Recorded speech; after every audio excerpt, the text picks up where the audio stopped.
up, everybody? Welcome back to another episode of How to Get Away with the JD. It's your boy Phelan, and I am back in the study, but this time I stepped away from the desk to go on the futon, which means there's a nap somewhere in my near future.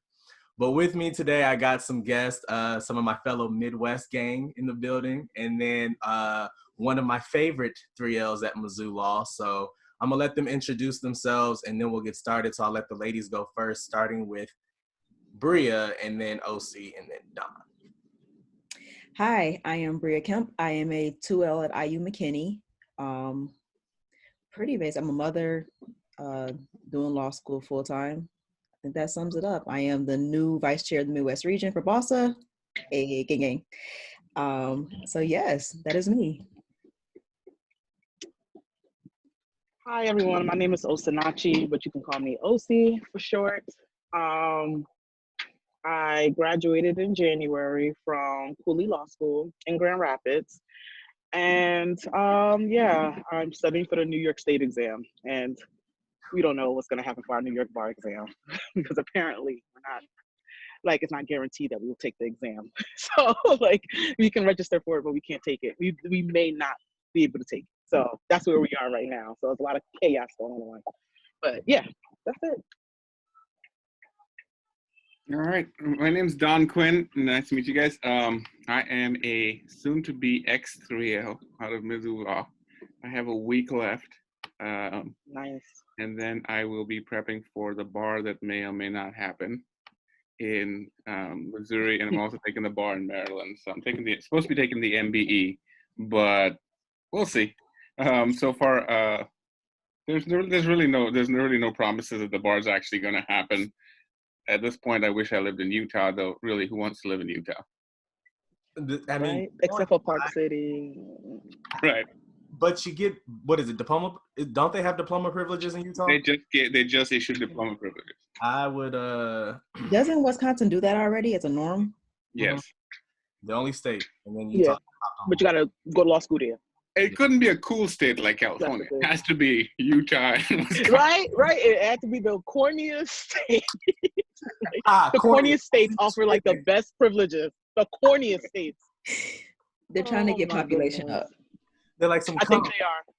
Come to. Yeah, they're like, come. Yeah, I agree. It's a little annoying, not that but I agree. There's anything wrong with Utah and Wisconsin other than their football team, but you know. I mean, yeah. We apologize for anybody listening from those locations. Sorry. Yeah. One of my good law school roommates, she's from Park City, Utah, and after law school, she never went back. She hasn't looked back. It wasn't even in her purview. Utah's not even in her purview. So, listen, I'm sticking to what I'm saying. The corniest states have the most privileges. I'm good. A mess. Y'all look good to be out here social distancing and not being able to get haircuts and things. I look like we're not gonna talk about y'all looking good. I penciled in my eyebrows because my eyebrows look like big rectangles. I had to whip off that mustache for this video. So please, my mustache, me and my boyfriend, we're neck and neck with our goatees right now. I'm at that point where I'm breathing and I can feel it tickle my face. Oh wait. No, see, I'm fresh out the shower. My hair's still wet and everything. You got a good side. Yes. I have a really good barber. Oh gosh. Yeah. You look good. I have a really good barber. Must be nice. Nice look. Must be nice. As long as they can still ship me razor blades. Hey, see. And Faye, I know you're talking because your lineup not even looking crispy. I mean, looking bad. It's not looking that bad. I can tell you let yourself go, but it doesn't look bad. Okay. If that makes sense. Okay, I'll take that. As long as y'all can tell that the struggle bus is real, but it's not like I've died. No. Okay, great.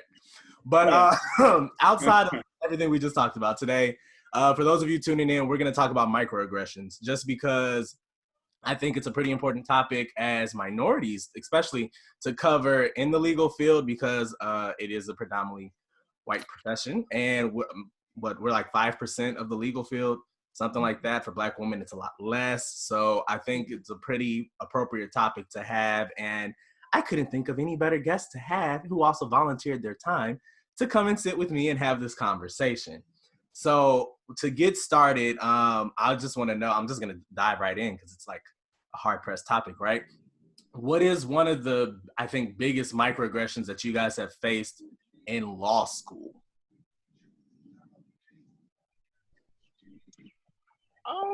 Mine was speaking up for when people speak for me without my permission. Y'all see that I have a pretty foreign name. But when I moved to Michigan, for some strange reason, I thought I would forever be like accepted amongst the Black community and the white community because I'm like, well, I'm Nigerian. Everyone knows a Nigerian.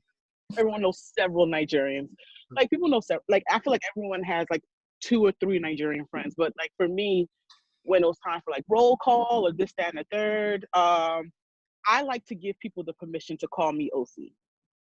And but I don't like when other white students like would say, you could just call her OC.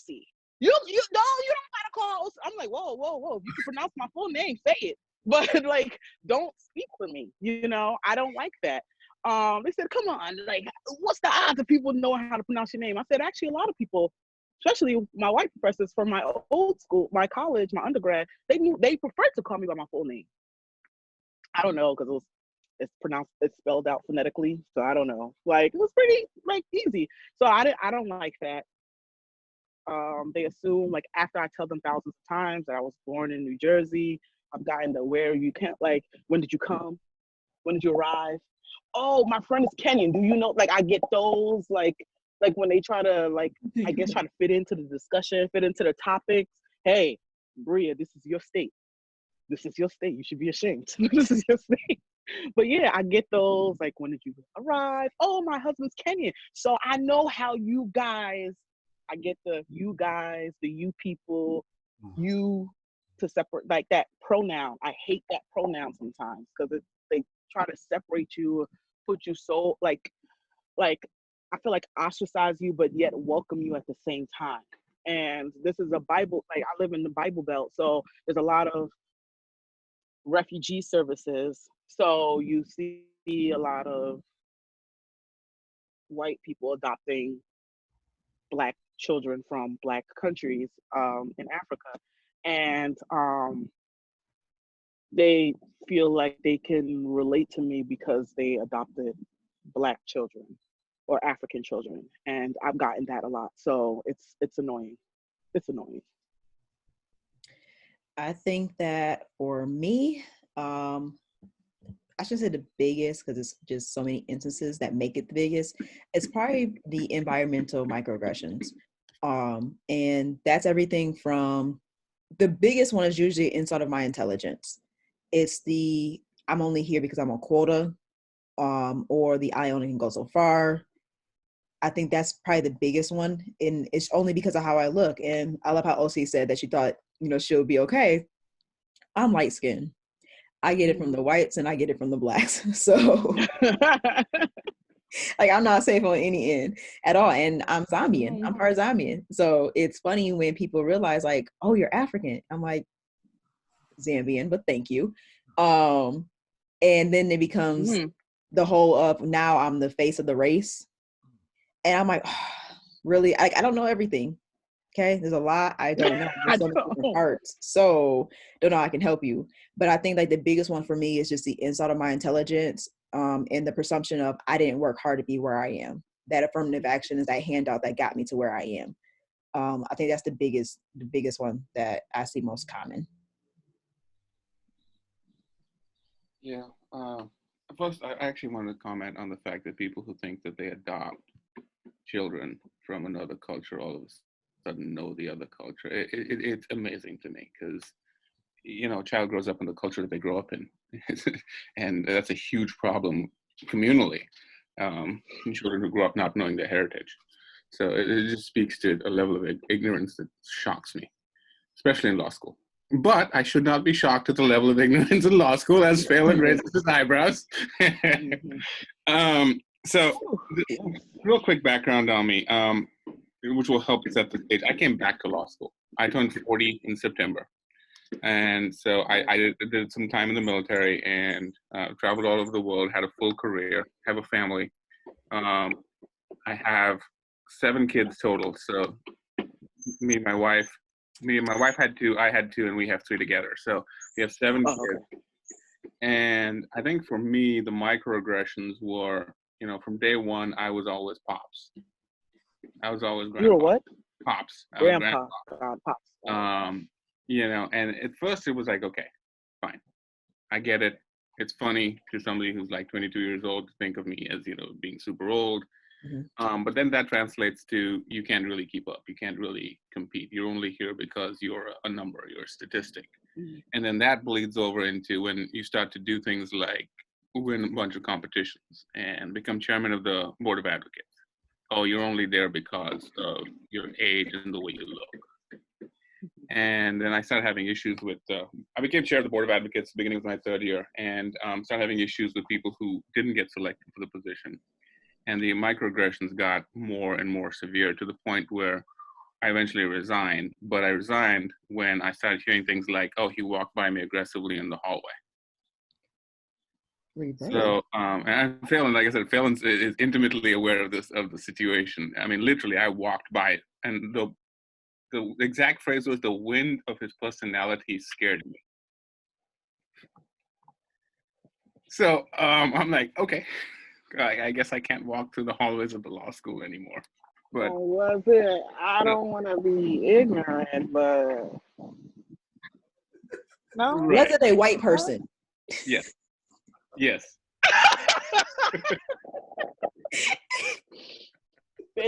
As OC points to the inside of her head. Now into this.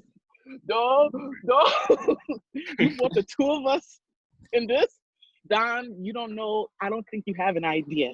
You don't have the slightest idea right. what Phelan did right now. Okay? I'm just letting you know in advance. Continue. I did it on purpose, to be honest with you.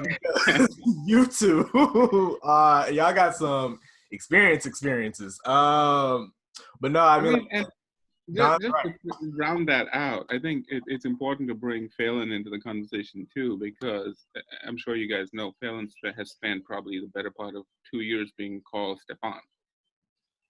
And because Stefan's a 3L, who's in my class, and they look nothing alike. I gotta tell you right now, they look nothing like, not height, not build, not face, Stefan doesn't even wear glasses. Maybe complexion, barely. Barely. But he has been called Stefan for 2 years consistently, even when he's corrected people. They have gone on to send him emails directed at Stefan. So I now feel like once Stefan graduates, because Stefan's going to a big law job, I should just translate on out too. Like, now I'm a 3L. My name is Stefan, if anybody's wondering, and I'm gone. I'm literally waiting for that's actually a lot more common. I'm waiting for somebody to come up to you and be like, Stefan, I thought you graduated. If we're on campus next year, I promise you, when I walk into the office, they're gonna be like, Stefan? I thought, and I'm gonna be like, Failing, you're not serious. Are you like, no, Tony. That's exactly what's about to happen. They're gonna be like, I thought you passed. Did you fail? Yeah. Right, I'm gonna check your grades. Oh God, yeah. So as you all can see, everyone has some lived experience with microaggressions. Yeah, I've been. Well, people can't pronounce my name. I think one of my favorites is, like OC said, like when people try to tell other people like what my name is or how to pronounce my name. Yeah. One of my favorite mispronunciations in this order is Phelan. What? Fallon. There's one E. Fallon. Fallon, and then my favorite, Felon. So I'll be like, okay, true. Now you're not going into criminal law, are you? No. You couldn't go to criminal law. They're going like, we have attorney felony. Like, huh? Right. They're gonna walk up and like, is attorney Felon in the building? I'm like, first of all, that's a common Irish name, so they better go ahead. That name is very white. Thank you. So I don't even understand why they're saying that. Ignorance. It's because I'm black, and they're like, There's a Black Irish? Phelan, you're the only Black person I know that's named Phelan. So please, I don't even understand why they're talking. So basically, you're Black and Irish. it's not a foreign name, and it's not foreign. It's I am Black and Irish. Black oh Irish. my God. Okay. See, I love it because at least they're looking at your letters and trying to figure out how to pronounce your name like they should. I love it how my name is 4 letters. B-R-I-A. That's it. Every class, I have somebody who goes, Brianna, how do you look and see 4 letters and decide to add 3 more? Yeah, I gotta chime in on that one because my son's name is Nathan. Nathan. Nathan, like the hot dog, right? Yes. He gets called Nathaniel. Like, how are you gonna add Daniel to his name? And I love it when one of my professors called me, we're in class, and she was like, Brianna? I'm like, no, Bria. She's like, but it's short for Brianna, right? I'm like, no, it's short for Bria. Why would Bria be short for Brianna to begin with? Brie would. Phelan, what's That's Phelan? another name. That's a whole other name. I said, it's short for Brianna, right? Brianna's another name. Bria is another name. Like, it's not even a nickname. Bria is not even a nickname. I don't get it. But I love how you gonna ask me, and right? Like, no. Mm-mm. It's very ghetto. Very ghetto here. It is. But my campus has probably, if I didn't graduate, we would probably be at like 6 Black students, and probably like 3 brown students, because all the brown students, they all left for obvious reasons. It's a very unwelcoming environment. But there's another student. She's Ghanaian. I could see we both have broad shoulders. So like, but we're not physically built the same. And she's darker than I. We both we change our hair. You know, we're Black women. Change our hair like every other day. And we are constant. We get confused, but we look nothing alike. She has a British accent. Everyone knows.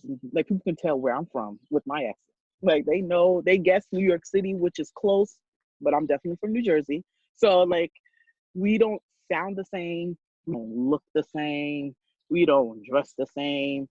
But I'm called Nana. She's called OC. And then we have a new Black student. Well, she told me there's a new Black student who's also plus size as well. And she's called Nana sometimes, and Nana's called that girl's name. So when the girl walked up to Nana and said, "You must be Nana," she said, "How did you know?" I said, "Because they keep calling me that name, so I'm going to assume it's you, because there's only like 3 of us or 4 of us. So process of elimination, I'm going to choose the other big girl." Like that. So and I was just like, and I kept telling like my professors, they said, "I get you guys confused when you look alike." I'm like, "No, we don't." They said, "Yes, you do." I said, "No, we don't. I'm not saying that she's ugly. I'm not saying that I'm ugly. I'm not saying anything." I said, "But we look nothing alike. We don't like sound like nothing reminds each other. Like, our characteristics don't remind people of each other, if that makes any sense." So it kind of sucks. Like, when you're at a PWI, you're constantly overlooked, like kind of dismissed. You can say dismissed. The microaggressions, they're there, and I can't even call it micro anymore because it's so loud. Right. It's loud, but I feel like the reason why I haven't complained as much, I feel like it's preparing us for wherever life takes us, or wherever our JD takes us. We're going to have to experience that, and we're going to learn how to cope, or I wouldn't say attack, because attack is a strong word, confront that situation in a very professional manner, because it's expected for us to start cursing, to start bringing out the metaphorical guns and start shooting up in the air, It's expected for us. If you're brown, it's expected for you to be extremely loud and ear piercing. For us, it's expected us to have the neck roll, the eye rolling, sucking of the teeth, and getting belligerent. It's expected for us. And then for the Black man to fight. So we have to learn, like, we have to learn how to overcome them because they're going to be there. So that's why I feel like law school has prepared us in more ways than one, especially students of color. That I'm like, you're gonna go through this shit, excuse my language, over and over and over again. Yeah. And I'm learning to walk differently these days. Yeah. I'm How's having to that? learn what how did to you walk say? differently. I'm having to learn how to walk Yeah. differently, you know, so I it's don't not know how it's walking aggressively. Were you walking okay. fast? Now I'm curious. It was Yeah, the wind. The it was the wind. way The wind was Oh, the wind. insulting. He had a I was micro insult. I was literally walking. I had 15 minutes to get from one class to another class. I don't even know who was in the hallway that afternoon. And it's like, okay, I guess I was being aggressive trying to get to class. It was the shoulders. You know how you like sometimes walk really fast and it's just like shoulder, shoulder, Yeah, shoulder, shoulder. shoulder. And I was putting one foot in front of the other. That was a problem. Crazy. It's crazy. But OC brought up a really good point that I kind of want to touch on. Is like Wow.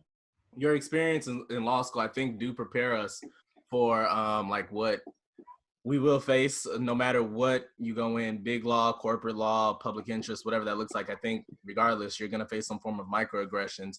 My question for you guys is, for those microaggressions that you faced, what do you think is like one of the most disheartening things about it? Because I know not all microaggressions look the same. Like we've talked about a few of the ones that we faced. There's tons more that we can just dig in the bag and pull out at any second. But for like some of the ones that you have faced throughout your time in law school, what is one of the like most disheartening parts about it for you? I think that when breaking down, microaggressions, and you want to break it down to a micro insult or a micro assault or a micro invalidation of whichever one you want to do, I think the most disheartening thing is that usually when it is confronted and you want to try to, make it aware that it is a problem, the dismissive, it becomes a thing of either they didn't mean it that way or I shouldn't take it that way. And it's like, I understand that sometimes it is unconscious. It is built on the way they were raised. So they might not be aware of what they're saying. However, regardless of what you intend, it's how the receiver receives it. So if I'm receiving it some type of way and I'm trying to have a conversation with you and let you know, like, hey, bro, chill out. That's not cool. And it becomes a thing of, and I love the favorite answer I love getting is, oh, I'm not racist. I didn't mean it that way. Ooh. And I'm like, we're going here. Now I gotta have this conversation. But it's that's dismissive of even when people are ignorant, they don't even receive the intelligence behind it so that they can change their behavior. Mm-hmm. So now it seems like you're just beating a dead horse because no matter how many times you try, you got people who don't even care to try to see it from another point of view. Yeah, I think actually just to piggyback on that, I think the most disheartening thing for me was the fact that, and has been, continues to be the fact that it's so ingrained into the psyche of the people doing it that they don't even see it as a problem. I mean, I literally worked with people who would leave the office to have a conversation, leave my office to go have a conversation outside about an issue that concerned me. And after everything went down, one of the people who was involved, and I actually did have a conversation with Title IX, one of the people who I talked about in that complaint comes up to me in the library and is like, hey, how's it going? I see you're doing really well with this, that, and the other. And it's like, you do realize the reason I'm not in the position I'm in right now, the reason why I stay away from law school is because of your aggression. We're not friends. You are racist. I'm sorry, but you are racist, you're ageist. And if you bring that up, I'm flat out going to tell you that because that is the reality. Yeah. But, being in law school, then you have that professionalism where you have to be like, okay, I got to let it go. I have to be the bigger person. And I struggle with being the bigger person because sometimes it's just like, we live in 2020. You should know better. You are an educated human being in your third year of law school. You should know better. And if somebody corrects you, you should be able to say, okay, my bad, I got it, I'll fix it. But when you immediately become defensive, like, oh no, I got plenty of brown friends. What are we? This is 1960. I mean, I'm glad you have brown friends, and I hope you have some gay friends too. But geez, Right. Lord. Oh my God, that's one of my biggest pet peeves. If you telling me Yeah, that's mine is accountability. Mm. The lack of accountability. For the dismissive and lack of accountability, that's neck and neck, because it's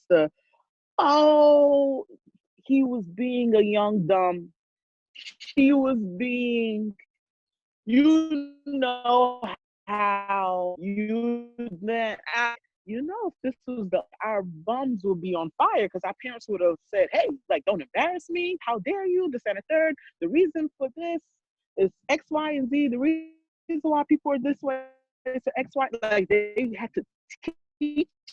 So like when I hear people just being so dismissive and like not owning up to their wrong, it's like it tests you in a way that you don't want to be tested, because you're like, if I become aggressive, I'm going to fall into that stereotype. But if I don't say anything, I'm going to lose sleep. I'm going to lose a lot of sleep, and it won't sit well in my spirit. So what do I do? And you kind of, I'm sorry for the music, I don't live in the hood, so, but yeah, it's just the lack of accountability, because I was always held accountable for my actions. I was always in trouble for whatever. If I did something wrong, I got in trouble, or I was chastised, or like someone spoke to me about it. So I don't know. Being dismissed and the lack of accountability is definitely neck and neck. I think it comes down to accountability too, because my wife's white, and so my kids are all like really light, except for one of my daughters. She got my complexion, and she has had so many issues with making friends in Missouri and being accepted. And she's 7. She's 7 years old, and she's struggling with this idea of herself. She actually has asked the question, why do I not have blonde hair? And that level of microaggression at that age tells me it comes from the parents. And then it just continues on to law students, and then all into the law profession, or wherever else we end up, medical students. It's the same wherever you go. And I said again, we're living in 2020. There is no reason why you cannot educate my children. I know if I, as a child, or if one of my children was to use language that is offensive to somebody, there would be consequences. When I was growing up, those consequences would have involved a paddle or a belt or whatever else my mom could get a hold of in that moment in time. So talk about it. Let me tell you. Yeah, I know. Paddles and extension cords, maybe a pot, maybe a whatever they can throw. Right, whatever was an arm distance. It was just like but Don brought up something that I knew how to run. Pretty interesting. I hate you. He was talking about how you have to be the bigger person all the time, right? And I really find that so exhausting, because it's like I can't be the angry black man. Like I can't, like I'm already dark skinned, which is like for some reason people automatically fear a dark skinned guy, and I don't get it. I'm pretty nice for the most part. I don't talk that often, but I'm pretty nice.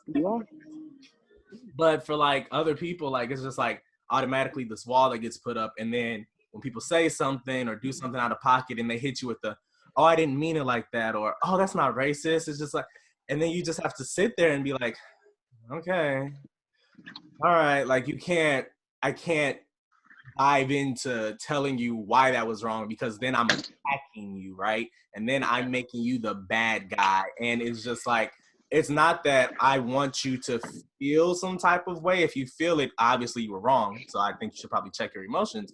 But it's also to educate you, because it's not my job to make you feel comfortable with your wrong. And I think a lot of people have that problem where, oh, okay, I was in the wrong.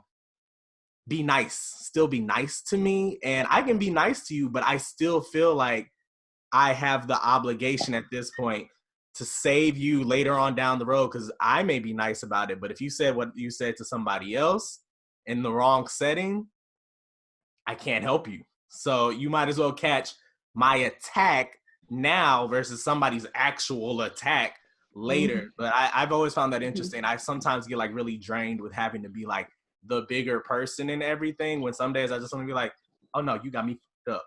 So Yeah. That was my biggest thing this year. Well, I should say this semester. Well, the semester we had, because man, and the amount of time that we actually spent in the building, that was actually the message that I would say I took away from it. And it was me getting told so many times of let it go. It's the world we live in. It's never going to stop. Whether it's this person or the next person, there's going to be people that continue to do it. And for me, it's like, but the one thing I refuse to do is be okay with it. I refuse to make it a norm that I'm numb to.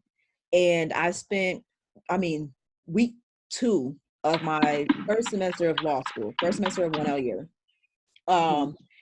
just all the microaggressions in class when they're talking, and a lot of them. So with that particular class, it was class 3, property law. And everybody felt the need to throw in how they have jobs secured, how families have jobs, how, oh yeah, I worked to get here, while looking around the only few Black people in the room. And all of that. I'm sitting here and I'm like, okay, so I let it go on. But then conversations kept getting had. And one particular conversation we had, there was a remark that was made. And when another classmate kind of like responded, she kind of let it be known, like, yo, that was low-key a racist comment. So the conversation got took outside of class. And we're in the atrium having a full-blown conversation, and it turned into a racism conversation. And the thing was, well, I've heard Black people say it. And I'm like, where does you hearing a Black person say it not make it a racist comment? And racial microaggressions can be very close and sometimes are often the same as microaggressions.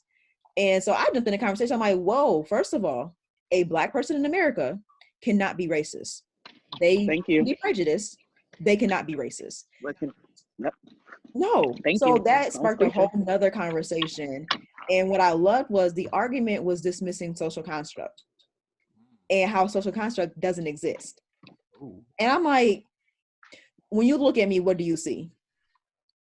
I mean, what do you mean? When you look at me, what am I? I don't know. I don't see you as Black. Well, what do you see me as then? Like, so I'm sitting here, I'm like, no, seriously. When you look at me, what would you say I am? You'll say I'm Black, right? And and mind you, there was like 16 of us having this conversation. I'm the only Black person in the midst of this conversation. Wow. And so they was like, well, yeah. And I'm like, when I look at you, I would say you're white, right? I'm like, I know him, he's Moroccan, but overall he's white, right? He's like, yeah. I'm like, those are the prime example of social constructs. We're not calling you Irish, we're not calling him Moroccan, you're not calling me Zambian, I'm not calling, her, she Indian, whatever.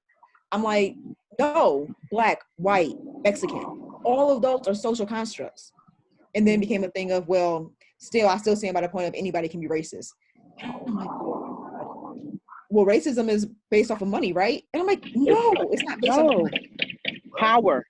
I was like, well, lots of power. I'm glad you said that, because his response was, well, then by that definition, Barack Obama can be racist too, because he was the most powerful man in the country. God. When I say, like, literally, this conversation went for an hour. I had a 15-minute meeting with my LCA professor. I'm like, I gotta go. Came back to them waiting for me for another 45-minute conversation about how the things that are done on a daily basis in the law school are microaggressions and racist and discriminatory. And literally the whole conversation was dismissive. And then the only time they wanted to acknowledge it was when, well, I've seen Black people do it too. So how does that make me racist? Right. Oh my God. Like when I say I went and I legit had to leave, I'm like, because this is going to be a whole sprawl in this class. Yeah, but that's not just law school. That is the society we live in. Specifically right now, it's about shifting focus to things that make them comfortable. It's about shifting focus to saying, well, other people do it, so why can't I do it? I'm not even gonna dignify it by putting color on it. Oh, other Black people. Oh, I've seen Black people do it. Okay, that makes me feel so much better. I mean, I just feel great about the fact that you used an insult or a microaggression and you've seen other people do it. That to validate your position. But the point is that I get really tired of this idea of, oh, well, Black people can be racist, or Mexicans can be racist, or Asians can be racist. I don't care. We're not having a conversation about society in general. We're talking about what you just did. Yeah. We're talking about you here now as a person who has a bachelor's degree, who's looking to get a JD, who could be responsible for putting people of color and not of color in jail. We're talking about your attitude here, and we're talking about the fact that you are seeking to justify societally your own prejudices. And, you know, we see that, unfortunately, we see that, I mean, I've seen it in law school. Felon knows this. I mean, I stayed away from the politics of it for a very long time. I just want to put my head down and graduate and go away. But, Yeah. you know, you get pulled into it because I have a big mouth. When I start talking, I get myself in trouble. And so. Yeah. It is hard. It is hard, especially when you kind of it's in law school when you lack that support to like back you up with whatever issue you're having, and you know it has something to do with race and the environment as well.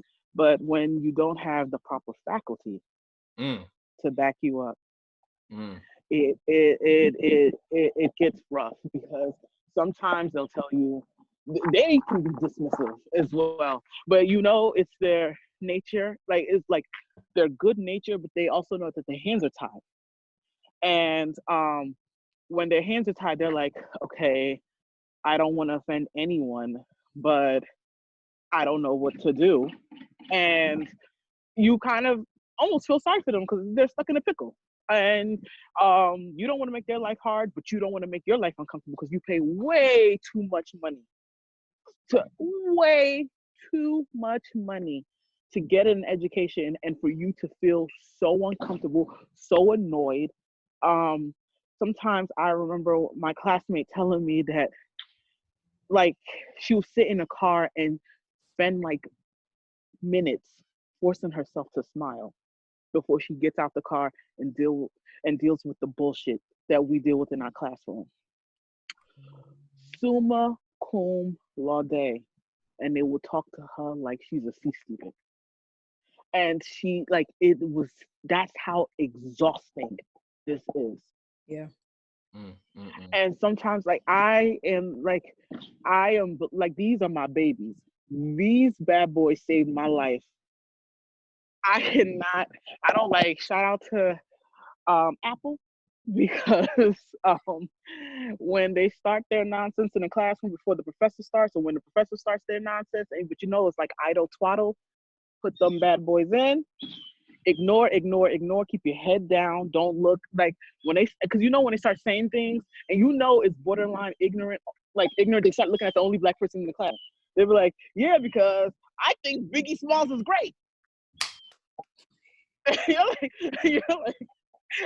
you don't want to get into that conversation. This, that, and the third. You just look down. Like anytime they say, well, you know, the disenfranchised. He's like, oh shoot, we here. So like when you live in the projects, and you see me back, whoop, like down, and it's just so unfortunate because I paid the same $55,000 that they paid, but I'm the one that's doing more. I'm the one that's suffering socially. I'm suffering, and it's unfortunate. Like Don, I made sure few times I would hang out very sparingly. I would hang out with with my fellow classmates, but I knew the dangers of hanging out with them. And I told my boyfriend, because he is more social, I'm like, you please stop being the only black person in that group. And I had to tell him that when we were just friends. I said, can you stop doing that? Because that's very dangerous. He was like, yeah, because I get called the N-word anytime I go out. And then everyone's just standing there looking. And Grand Rapids. Yeah. So I was like, I don't feel, and there was a time that when we finally got together, and I didn't want to sound bossy, but I was like, I don't feel comfortable with you going out with your classmates. I don't like you being the only black person. I don't like you being the only black male. Because I've seen things, and I was like, I don't like it, and I forbade him. from doing it. And I like when I tell these stories, everyone's like, "Oh, you sound bossy." I said, "No, I'm just trying to protect him." Like, I've never been called the N-word. I've been called colored, but I've never been called the N-word. I've been called you, that famous pronoun, you know, but I've never been called. But there was a time that he was called the N-word every time he hung out, every weekend. And and then like I remember seeing like white girls like getting plastered and like they're like kind of like rubbing themselves against him. And I said, "You're gonna catch a case. Leave. Like, you have to leave. Put your hands on top of the table. Stand where you know there's surveillance." You're like, it's just too much. Do you hear how extra this sounds? But see, the fact that you have to deal with that, the fact that you have to look at that, right? It's sickening. Right. Yeah, you touched on a lot of things. So like the few things I want to touch on. The first one you said is about the faculty and staff. I disagree. I don't think it's a thing that they can't do anything. I think it's a thing that they don't want to do anything. Because, and the reason why I say this is because there's so many instances at my school where we do complain. And and we have the conversation about like, how can this be fixed? How can it be helped? And when it's dismissive on their sides, when they have the control and power, it's not a thing of, oh, we can't. It's a no. Then it becomes of, well, we want all students to feel inclusive. We want all students to feel like they belong. I'm sorry, but the 10% of us that are here don't feel like we belong. So if inclusiveness is meant for the majority, then that's a problem, because that's not what inclusiveness is supposed to be for. And I've had professors that say things, and then when it's brought to the attention, oh, well, no, they took it out of context. That's not what I said. And I'm like, no, I heard you, because I didn't have my headphones on. I heard you really loud and clear of what you said. So don't tell me what I heard. And I know what you were talking about, because I also know the content and what you were talking about it. So thank you, though. And so I've had those instances when it is brought up and it's dismissive. And then even, stuff that in the classroom of when they start talking about everything relating to Black, and you're like, please don't let me be the face of this class. And I'm like, I'm going to be the face of this class. You think they're talking like when you have a teacher tell you when you walk into class and they go, and it was like, legit, had a teacher look at me and go, "Oh, you don't look like a thug today." And I'm like, I just looked at her. Oh no. I couldn't have, like, I had nothing in me that I can say that would not get me sent to the dean's office. So I went and sat down. After class, my friend was like, "Did she say what she thought?" I said, "No, she said exactly what she thought." And I heard what she said. She's like, okay. Next class I come in and I work at the prosecutor's office. So I come in, I'm all suited and booted. And she was like, she didn't really say anything that day. She just looked at me and was like, "Oh, you look nice. What do you have going on?" Some type of thing. And so the problem was, it was also my Founder's Day. So I have on my Prince shirt, I got on my heels, I'm all suited and booted. And she was like, "What's going on? You got a party to go to or something?" I'm like, "No, it's my Founder's Day for my sorority." So she looked real confused, left it alone. Next week, come in, I got sweats on. And she was like, "I never know what you're gonna wear when you come to class. One minute you look like a gangster, and the other minute you don't. Today you got your gangster look on." And I'm like, she's pushing every button I have in me not to sit here and say what I really need to say, because you have a whole class that's looking at me, and then they do stupid stuff.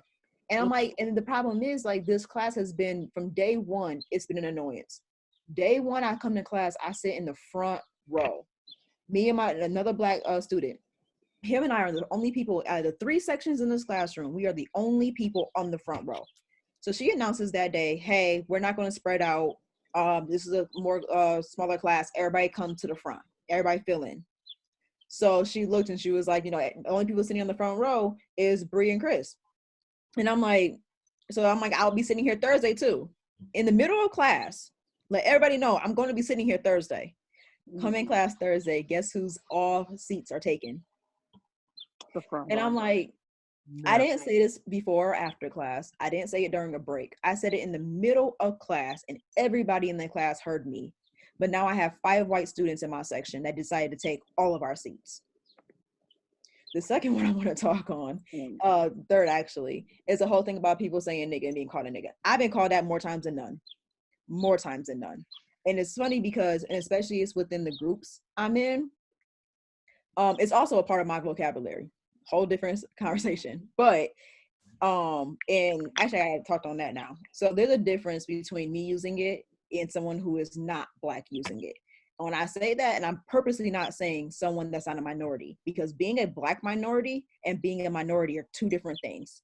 Exactly. So for me, if you're not Black and you use that term, I feel the type of way. I have a problem. I have a problem too. And if a white person uses it, I might have a problem. character and fitness appeal I need to do. I just might need to send in something. So I've had very close instances when they're like, well, rappers say it. Oh, my friends let me say it and they're Black. I'm like, but I'm not your Black friends. Mm-hmm. I don't care what they let you do in the privacy of your rooms. Yep. People I grew up with, you're not going to have any teeth or they're going to be down your throat. You're not going to have teeth.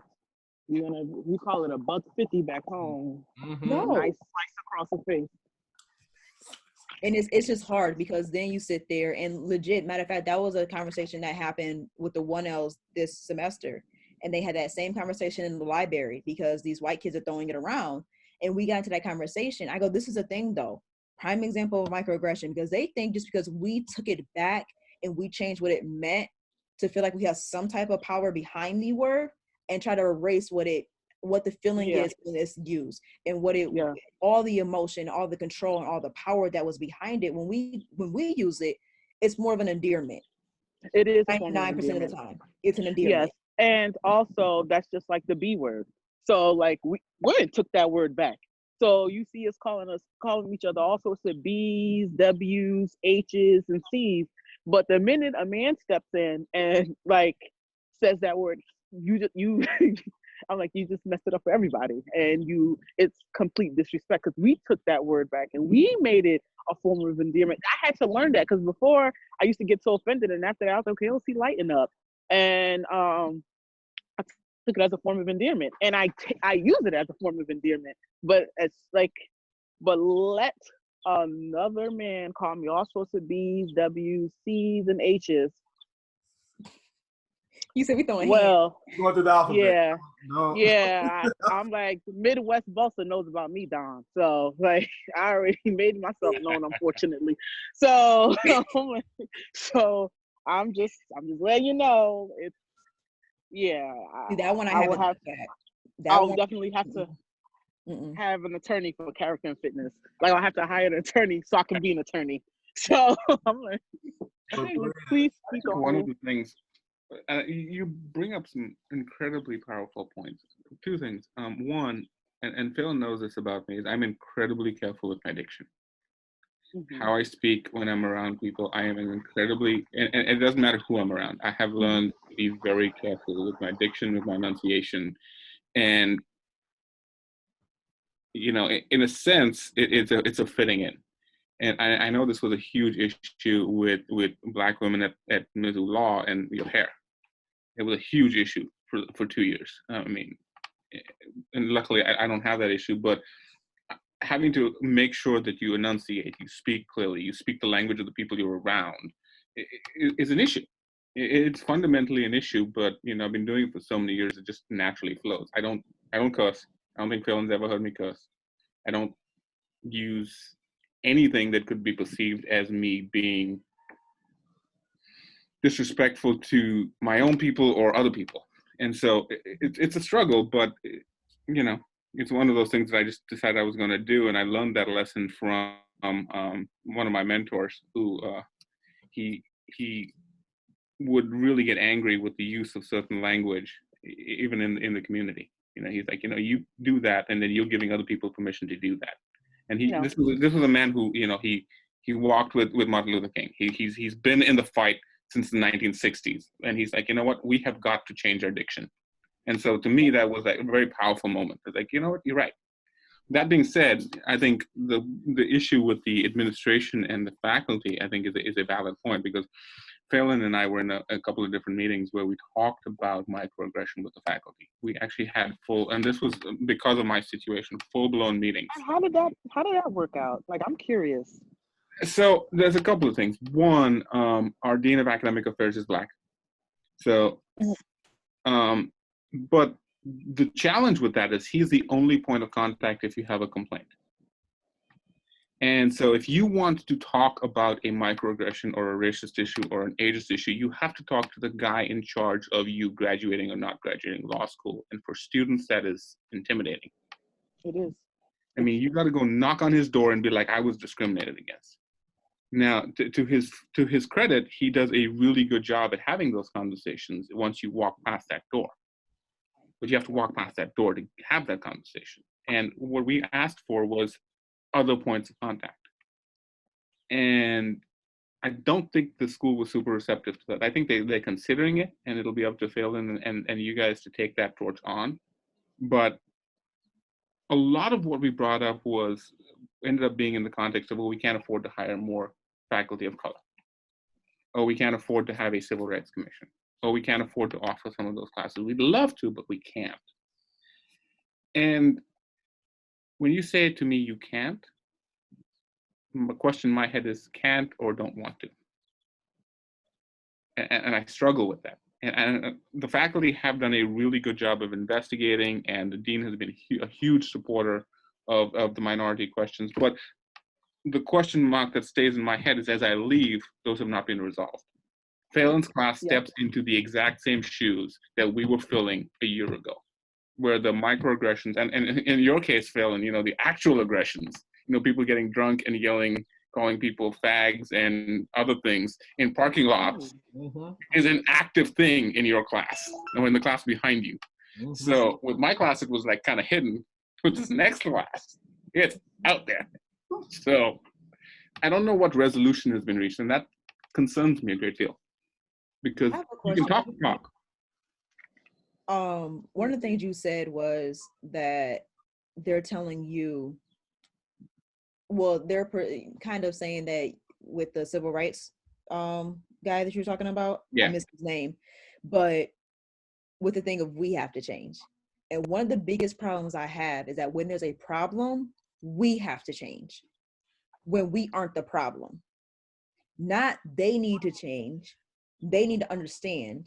They need to be enlightened. They need to gain the intelligence. It's we need to change. And one of my biggest things is I'm tired of changing. I'm tired of when I have a problem, I have to change to conform to where it's not a problem no more, to where I cannot be emotionally affected by it or mentally affected by it. And that's the change I need to make. Not the behavior that caused it is the problem that needs to change, but the way I receive it is the issue. And so like when you said that, I'm like, and that's a common thing of the Black community has to be the person that takes all these microaggressions and all of the situations we're in, and we need to change how we receive it. And let me just respond to that real quick, because Carl would be extremely upset with me if I didn't respond. He has been his thing is he has been fighting this fight for so many years and changing hearts and minds on the other side. His thing is to the younger generation that you have got to not accept it from them, but don't accept it from yourself as well. You have got to refuse to accept certain things as just normal. Mm-hmm. And like, for example, violence within our communities. It's like you can't accept that as the norm and then expect people on the outside, whether they're white or Asian or whatever, to then see you differently. I'm going to have to interject on that one. Yeah. I agree with Bria. As like when it's time for a change, it's always us that has to do all the changing. Like when there were, I remember, like I'm Nigerian, so I have a strong Nigerian following on Facebook. And when there were the police, unjustified shootings of Black people, Black men in particular, like I started getting statuses. Well, now pull your pants up, stop wearing hoodies, stop doing this, stop doing that. We're like, whoa. I said, stop looking regular. Like I said, stop this, stop this. Like it's annoying. And there was something else that you said, and I was trying to remember. What was the last thing that you said? That's a really good question. Yeah. Okay. No, because Talking there about was not a couple accepting things that we put out. So even not being accepting of it and don't make it a norm of something that we are normal with. Yeah, don't accept behaviors from outside or from inside. Okay, I remember the black on black crime. So here's my thing, and here's my take on it. It's that one, I don't think it exists. So I'm not saying we should accept it, but I think that it's normal. Killing people, it's not normal. It's not normal. So I'm not saying that it's normal. But if you're killing someone, or if you want to murder someone, most likely you're going to murder someone from within your community. You're going to kill somebody within your community. It's natural. That's what happens. It's been going on since the Bible days. Since BC, since when Jesus was born. That's how long, fratricide, that's been going on forever. So when people bring up black on black crime, said, we got to combat the killings within us. I said, wait, everyone goes through this. And I'm not trying to generalize, but it is true. You have the Italians killing. You don't see the Italian mob running a drive-by in the middle of the Bronx. You see them in their section running a drive-by amongst themselves. That's the same thing with the Irish. How many people would shoot back? I would like to see the exchange. It's a good movie. Me too. But I'm just saying, it's so natural for all of us to when it comes to violence and crime, it's natural within our own community. Now that one, I blame the media, because of course they're going to try to make us look bad and say, hey, well, there's black on black crime, and yeah, there's police brutality, but you guys have black on black crime. I said, well, you guys have, if you want to keep saying the infamous you guys have your own thing going on, but you're not going to put it on blast, of course, because it's not, you don't want to put anything on blast that will make you look bad, So it's like sometimes when I hear Black people again telling us that we need to do this, we need to do that, we must, or need, it's overwhelming, because I'm like, how many times do we have to change? How many times do we have to go through some type of metamorphosis to accommodate or make other people feel comfortable or feel justified in whatever they have to say?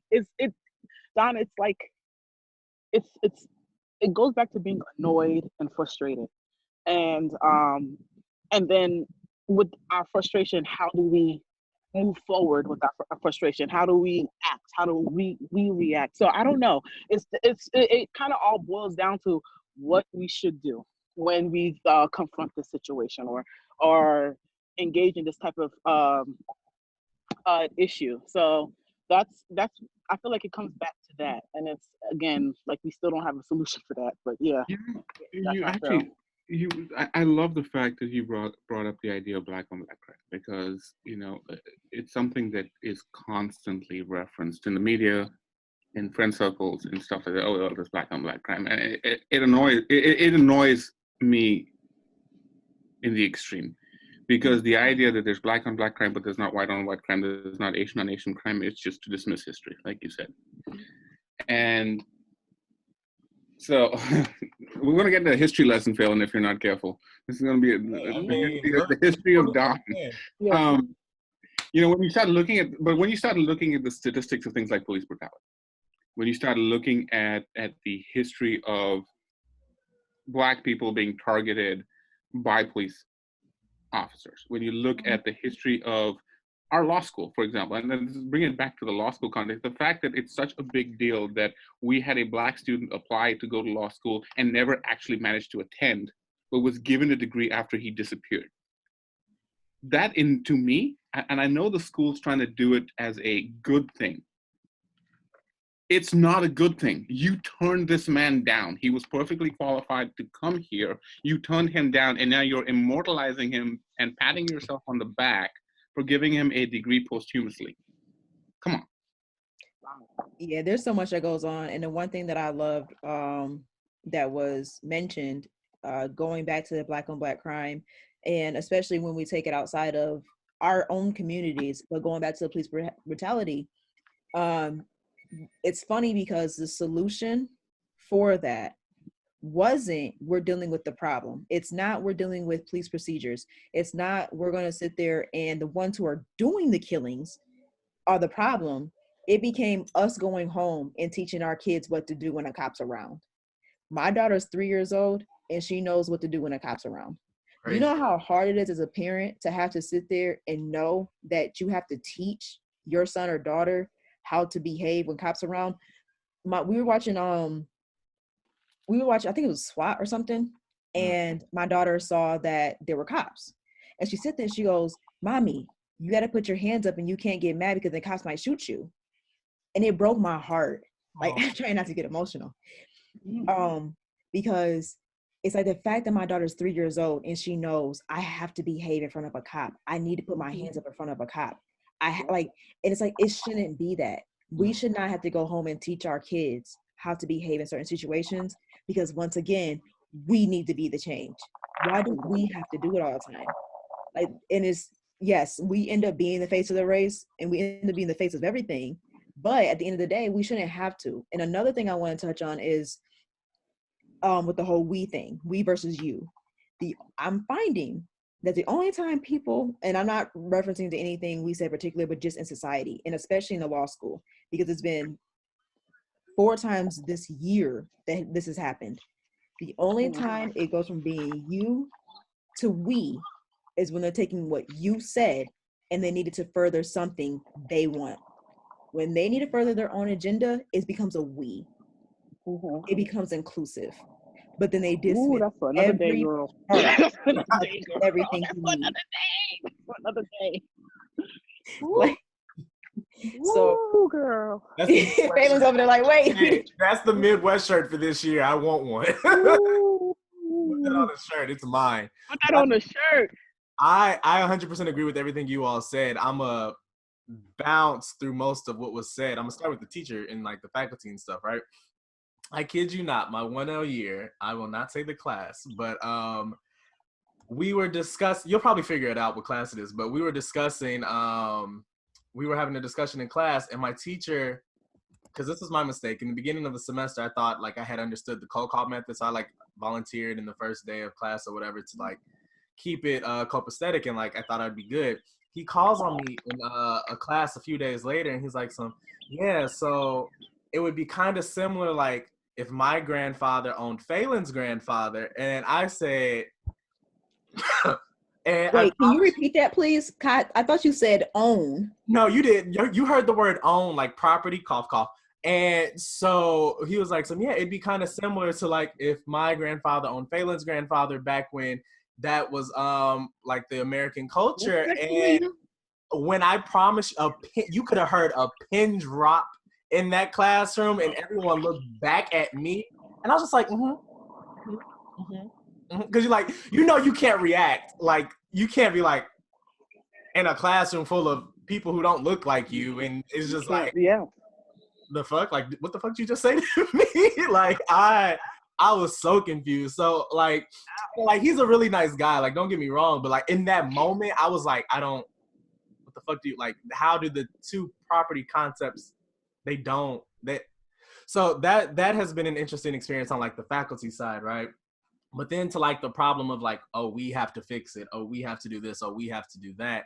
I've always found it funny that they only ask us to do something when they don't have anybody else to do it. And what's further sad is the reason they don't have anybody else to do it or help with the problem is because they don't hire people that look like this.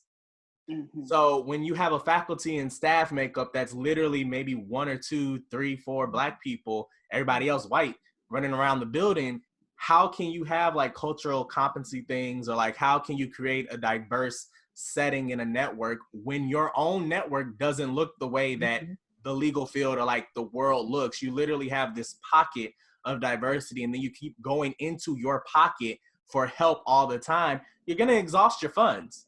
And at some point, that's why people leave. Like, it's always the exhaustion thing, right? So even in practice, when you go to like the big firms, or if you go to like those big corporate offices and you're like one of the few minorities, they keep nitpicking at you, asking you all the questions. Like, you're the Black, you're the token, as most people would say.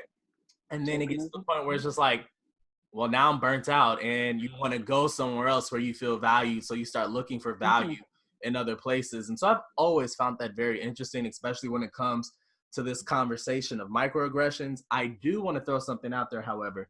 This would be around the time when I'd be like, yeah, we have listener letters and whatnot.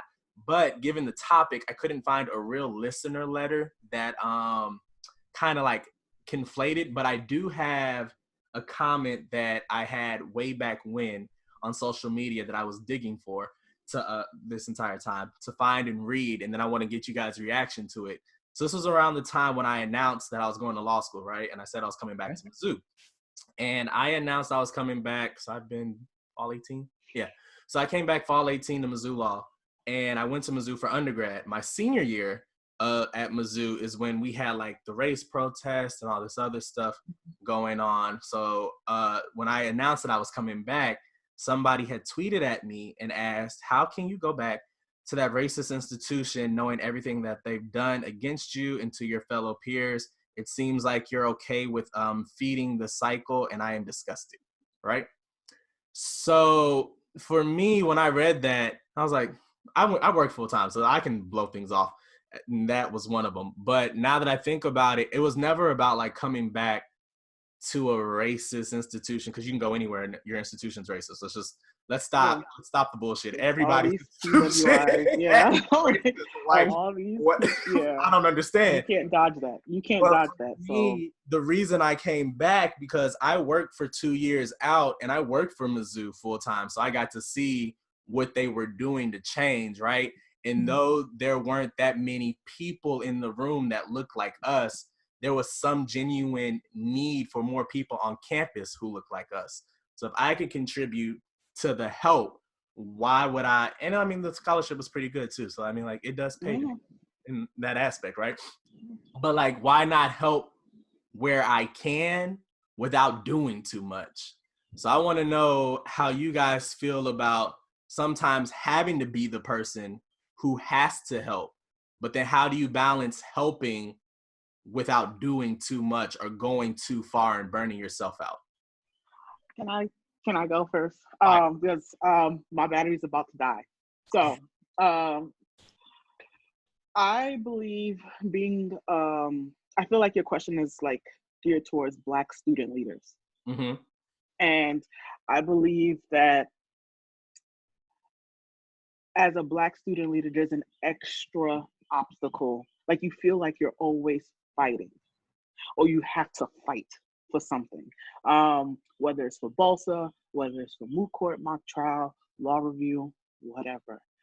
There's an extra fight that you have to do. I don't know what it's called, but it's like, you feel like you're doing more than what an average law student is doing as the president or as whatever position.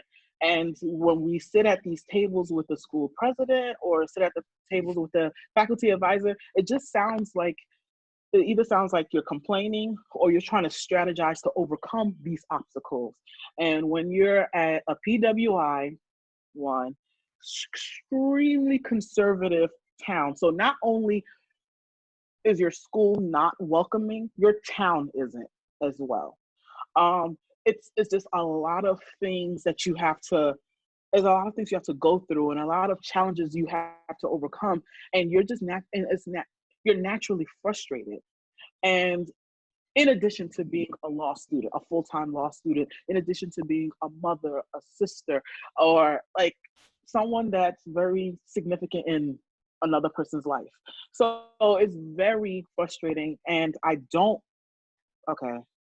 all right, I'm at 10%. All right, so I don't have, I don't know what it's called, but if you want to be a student leader, especially at a predominantly white institution in the boonies, like, I know you guys are in Charleston? Columbia, okay, Columbia. All right, you just know that's what you have to sign up for. It's not in your bylaw saying, oh, by the way, you're going to experience a lot of microaggressive racism and people are not going to take you seriously. It's not written in your bylaws.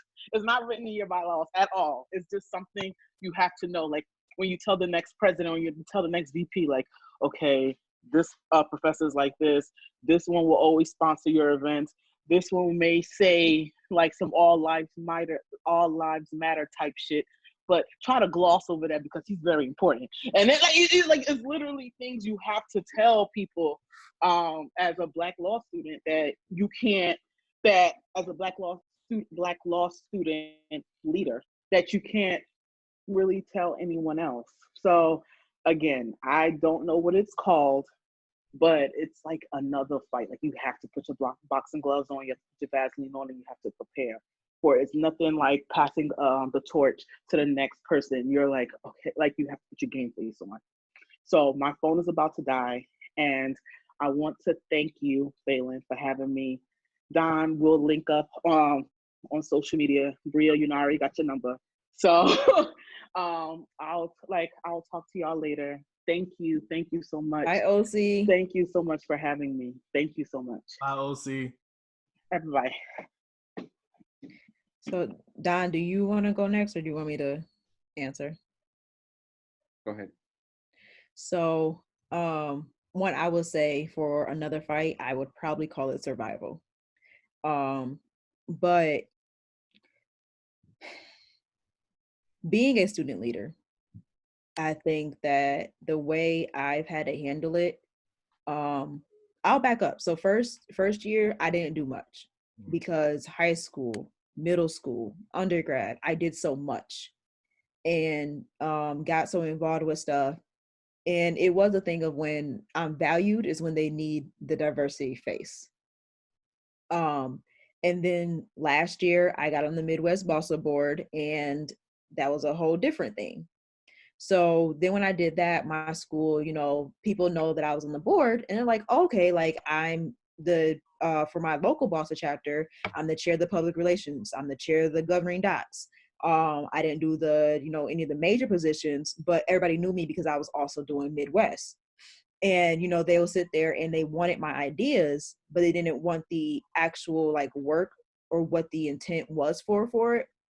And then when I became vice chair, it was funny because I didn't announce I became vice chair. Nobody in my school I told. Other people told for me. And it got around really quick because nobody in my school had been that high up in years. Like they couldn't even think the last time somebody was actually that high up on the Midwest Bossa board. And it becomes a thing of now it's my job to figure out the ways that, you know, and it's funny because this year the theme of Midwest Bossa is Black to the Future. The 5% is rising. We've been 5% for the last decade. And that hasn't changed. In the last 10 years, we've still managed to be 5% of the legal community as a Black minority. And now I get so many things about, oh, so what are you guys doing to help this? How are you guys going to change this? How can we do this? And I'm like, I'm sorry, I didn't know I signed up for a paid job with you because you want me to do things I'm not getting paid for. And sometimes it's like I do sit there and it's funny because when I tried to do what you asking me to do and I'm not getting paid for it, you just take my idea and do it anyways without including me after you told me you're going to include me, or you told me, no, we're not doing that approach. But then I turn around 3 weeks later and guess who's doing that approach? Surprise. Let me not get salty on this thing. Anywho, so sometimes I accept being that front line and being that person, but when I can't be that person, I'm clear about it. Like, no, this ain't my job. I'm sorry. I didn't sign up for the leader of the blackface. Okay. We're not doing this. Find somebody else to sit here and be your guinea pig. Find somebody else to give you the answers you want, because I'm not the one today. And then because, oh wait, I didn't mean to offend you. I'm like, but that's a problem. You don't understand that because you want us to do everything because you don't know how to use the internet and figure it out for yourself. That's not offensive. We already have a job. We're doing it, and like Phelan said, as a Black person in law school, we're doing everything a white person is doing, plus surviving. There's a whole different component of our daily walk in law school that we have to deal with. So sometimes I can accept the fight, sometimes I can accept that role, but sometimes you catch me on the right day, you might get checked and you might want to go figure it out yourself. Period. How about you, Don? So I struggle with this because there's such a leadership void as a whole. I mean, I couldn't remember the exact numbers, but I was just looking them up. In law firms today, senior partners or partners as a whole, only 0.68% are Black women. 0.68. The need for leadership is so profound. And then I got interested because I'm like, how many really prominent Black-owned law firms are there? And I think there's 8 nationwide. Nationwide, that's a huge problem. There's a huge problem, and I'm going to go into my put my old guy hat on right now. My generation has failed your generation because I'm like almost 20 years ahead of you guys. So my generation has failed your generation in the fact that we didn't take the leadership steps that were necessary to have more Black-owned, women-owned, minority-owned law firms. We do what we do. I've seen failing in action in the courtroom. I know what you can do. I know what I can do in a courtroom. I know the level of intelligence and intensity that can come out of our leadership. Mm-hmm. But we subjugate our leadership to filling the role that we are given. And what you're saying right now, Bria, is you want me to do all this stuff, but the reality is what you need to be doing is blazing your own trail. Is opening doors and kicking down doors so that when you step out and the next generation, your daughter steps in, she's stepping into 7%, 8%, 10% right. African-American females in leadership roles in law firms, instead of us always worrying about how do we fit the mold of what has been given to us. Mm-hmm. What's the job I'm being asked to do? No, I think the question is, what is the job I need to do? Fully agree. What do I need to burn down to finally be accepted as an equal? And I have struggled with that my entire life. I literally have struggled with that my entire life. And I see it with my kids today. They're struggling with it. And I think part of that is taking leadership roles in organizations that traditionally have not included students of color. TTLS for us, the fact that the Tax and Transactional Law Society at Mizzou is literally considered to be an exclusive all-white club. It is a problem. So what you're saying to me is there's no Black attorneys who can do tax and transactional work? Really? Not this Black one, but others. Right. No. You're just weird. Yeah, definitely not this one, but others. Yeah. Sure. You're just Irish. Yeah, I'm Irish. So, at that point, I think taking those and being willing to take the heat for it, being willing to take the beating that's going to come. I mean, I fully believe that my experience with the Board of Advocates was because of the fact that Chris was chair before me. And you can't have 2 Black chairs in a row. You can't have 2 women chairs in a row. I mean, you gotta replace Obama with Trump, right? You gotta break it up. You gotta break it up. I mean, geez. It's funny because 2 things you said. There's a difference between, and you're correct. My approach is blazing a trail.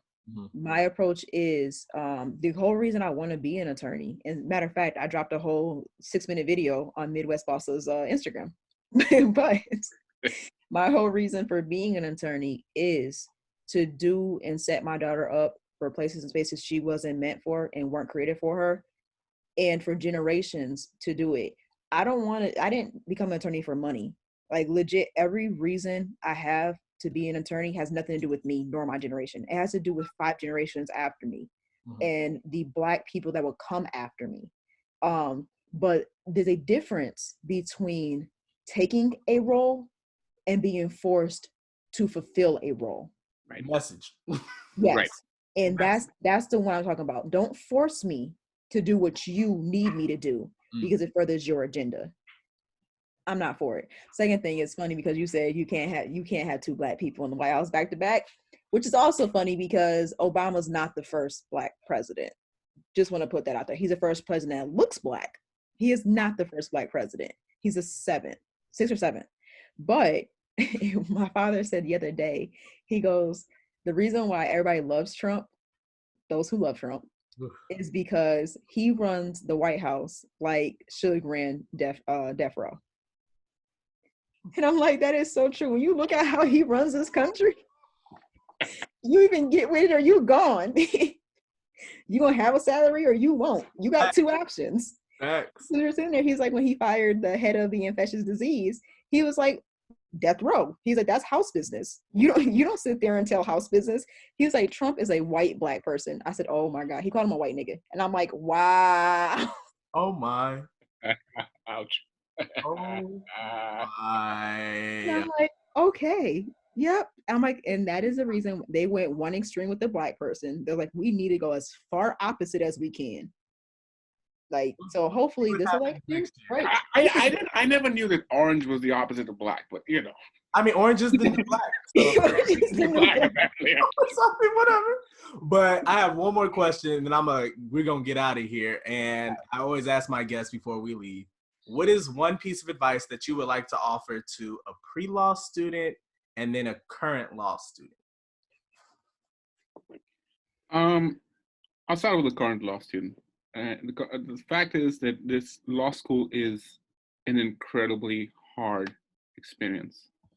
And going back to what Bria said, don't take on things that are forced on you. Take on only those things that you want to take on. Fight the fights you want to fight. If you don't want to fight a fight, don't fight a fight. Put your head down, get through 3 years, and move on with your life. Do you. And for a pre-law student, I don't know, I'm still tempted to say don't do it, but don't do it. Run. Yeah, run. But just know what you're coming into. If you're a pre-law student, know what you're coming into. Know that the culture is repressive, whether you're white, black, green, blue, the culture is repressive. It's hard. It's a lot of work. And you will struggle. You will struggle emotionally. You will struggle mentally. You will struggle with microaggressions. You will struggle with professors that are flat out jerks. You will struggle with other people who are flat out jerks, who, you know, came from towns of 12 people, all cousins, but sorry.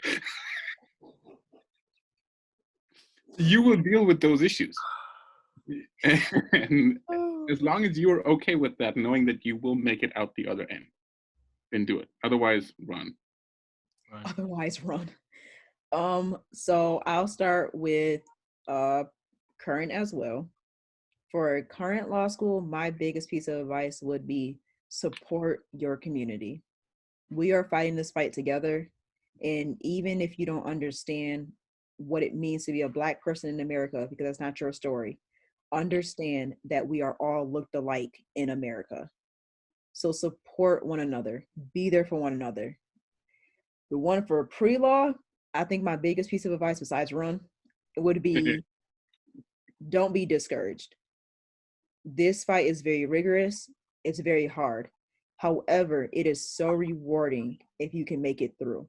To know that right now, next year when you graduate this year, we are part of 5% of the legal community. That's not even look at how much the legal community is of the whole population. So for me, it's really right. For me, it's really rewarding to know that I am 5% of something that a lot of people couldn't do if they tried. So don't be discouraged. Try it, but have the right passion and motive behind it. So be like you got like what, 7 certificates and degrees behind you?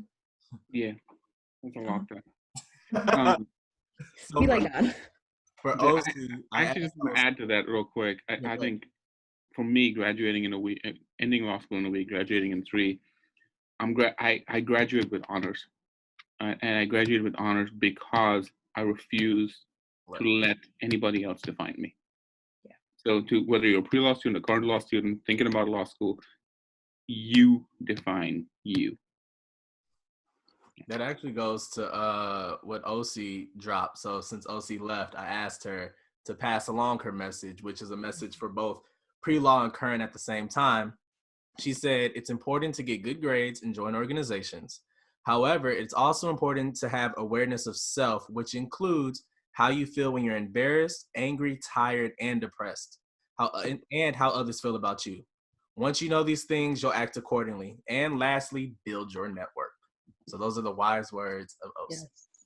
But I have to thank my guests for hanging out with me. I think this might be one of the longest episodes we've done, but I think it's a pretty important episode. So I hope you guys have tuned into everything that's said. There's definitely some gems in here, some shade, some fun. I think we covered it all today. So I'd like to thank my guests again for coming through and hanging out. If you're listening on Apple Podcasts, I don't know why I say Apple Music all the time. Apple Podcasts, Spotify, wherever you get your podcasts, make sure you rate, comment, and subscribe. And then if you're watching on YouTube, make sure you like, comment, and subscribe so you don't miss any more episodes for this season. And then when we come back for season 2, hopefully in the fall, depending on what the roundup looks like, and hopefully in person. But thanks again to everyone listening. We appreciate you guys. Peace.